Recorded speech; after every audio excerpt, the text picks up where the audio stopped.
মুখমণ্ডল ঢাকা কি পর্দার অন্তর্ভুক্ত?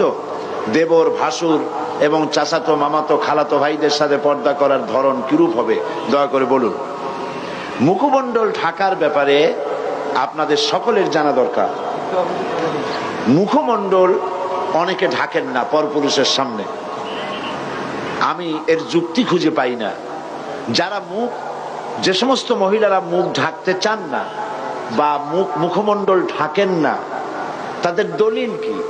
কোরআন শরীফে, হাদিস শরীফের, কোরআনের একটি আয়াত বা একটি শব্দ, হাদিসের একটি বাক্য এমন কি পাওয়া যাবে যার দ্বারা প্রমাণিত হয় যে মেয়ে লোকরা তারা তাদের মুখ খোলা রাখতে পারবে পরপুরুষের সামনে?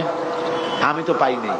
আমি যদ্দূর পড়াশোনা করেছি, আমি একজন ছোট মানুষ, ছোট ব্যক্তি, আমার পক্ষে যদ্দূর সম্ভব লেখাপড়া করা, আমার কাছে যথেষ্ট কিতাবপত্র কালেকশন আছে আলহামদুলিল্লাহ।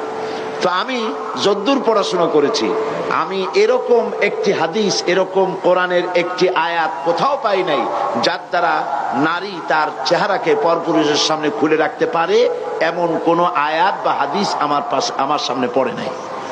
যদি কেউ পেয়ে থাকেন তাহলে আমাকে জানালে আমি খুশি হব, আমি শিখতে পারবো। আমি পাইনি।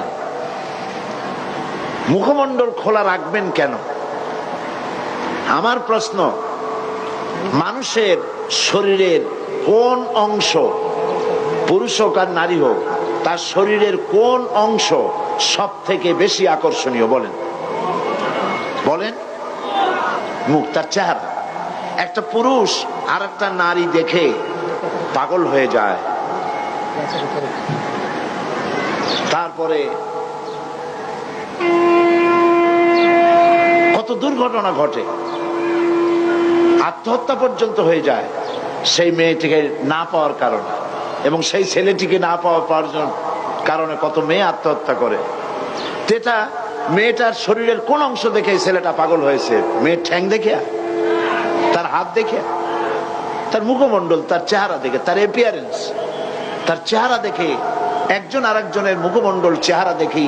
চেহারাই হচ্ছে গোটা বডির মধ্যে সৌন্দর্যের কেন্দ্র, সৌন্দর্যের সেন্টার তার চেহারা। আল্লাহই বানিয়েছেন।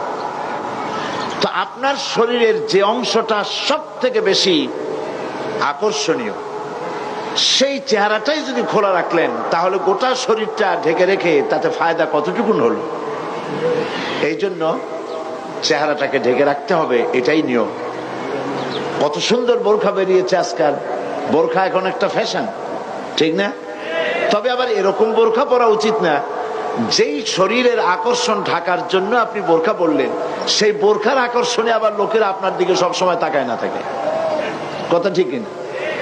এ ধরনের অনেক বোরখা তৈরি হয়েছে যে দারুণ ফ্যাশন ট্যাশন দিয়ে তৈরি হয়েছে। সৌদি আরবে এই ফ্যাশনওয়ালা বোরখা, এবার আমি হজের মৌসুমে মক্কা শরীফে ছিলাম, শুনে এলাম দোকানদারেরা আমাকে বললেন যে ফ্যাশনওয়ালা বোরখা গভর্নমেন্ট বন্ধ করে দেওয়ার জন্য সিদ্ধান্ত নিয়েছে, যে এত ফ্যাশন বোরখায় করতে পারবে না।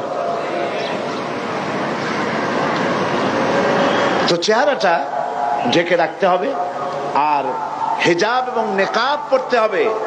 নাকের উপর দিয়ে সুন্দর করে রুমাল দিয়ে বাঁধবে, আর ভুরুর উপর দিয়ে চোখ দুটো খোলা থাকবে, ব্যাস আপনার বোরখা পরা হয়ে গেল, হিজাব পরা হলো। এর দ্বারা আপনি নিরাপত্তা লাভ করতে পারবেন। আর চেহারা যদি খোলাই থাকলো, আপনার প্রতি যুবকদের আকর্ষণ বাড়লো, পুরুষদের আকর্ষণ বাড়লো, পথে ঘাটে আপনি বিপদগ্রস্ত হবেন। অবৈধ কারা মাইক বাজায়, কারাই মাইক বাজায়, এত অনুরোধ দিয়ে কাম কি? তো চেহারা দেখে পাগল হলো, তারপরে প্রেম নিবেদন করলো, প্রেমে সে স্বীকৃতি দিল না মেয়েটা, তারপরে অ্যাসিড নিক্ষিপ্ত হওয়ার দুর্ভাগ্য তাকে বরণ করতে হলো। এ সবকিছুই হলো বেপরদার কারণে, ঠিক কিনা বলো? বেপরদার কারণে। আজ পর্যন্ত নারীদের মুখমণ্ডলে যত অ্যাসিড নিক্ষিপ্ত হয়েছে, যত নারী, সমস্ত নারীরাই বেপরদা নারী। আপনি বলতে পারবেন না যে কোনো বোরখা পরা নারীরা, পর্দানসী না কোনো মহিলা অ্যাসিড আক্রান্ত হয়েছে, এর কোনো নজির নাই। কারণ হলো বোরখা পরে এ মহিলা আল্লাহর হুকুম পালন করেছে, তাই আল্লাহ পাক তাকে নিরাপত্তা প্রদান করেছেন। এই জন্য মুখমণ্ডল ঢেকে রাখতে হবে।